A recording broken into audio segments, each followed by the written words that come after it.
என்னடா நான் ஏன் கத்துற மதிக்கவே மாட்டேன். இதான் மக்களே நீங்க பாக்குறதெல்லாம் ஏமாற்ற வேலை, பித்தலாட்டம். ரொம்ப அன்பானவர், அசராதவர், அடங்காதவர்னு சொன்னீங்க. அந்த மாதிரிலாம் கிடையாது. பாருங்க நான் ஏன்னு எக்ஸைட் ஆனேன். அவன் ஏதாவது சவுண்ட் விட்டானா சாவி மாட்டிட்டு அப்படியே அந்த கதவை திறந்து அப்படியே பெட்ரூம்குள்ள போயிடுவான். அதோட நைட் 12க்கு தான் பக்கம் கொரட்டை விட்டு தூங்குவான். இவ்வளவுதான் என் வாழ்க்கை. நானே ஹெட்போன் போட்டிருந்தேன், அதனால வந்து இப்படிதான் மக்களே வாழ்க்கை. எப்ப பார்த்தாலும் ஹெட்போன். நம்ம என்ன பேசுறோம், என்ன ஆசைப்படுறோம், என்ன சொல்றோம் எதுவுமே கேட்கறது இல்ல. பாட்டு மட்டுமே கேட்டுக்கொண்டே வாழ்க்கையை ஓட்டும் நபர். அப்படி ஒரு கணவன். அவனை எனக்கு பெருமையா பேசாதீங்க.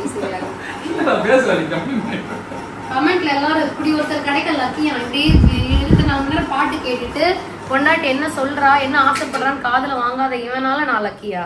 சரி, இவ்வளவு நேரமா மேல கிரைண்டர் ஓடிக்கிட்டு இருக்கு, அதை ஆஃப் பண்ணிட்டு எடுக்க வேண்டியது வீடியோ. எவ்வளவு டிஸ்டர்பன்ஸ் ஆகும் ஆடியன்ஸ்.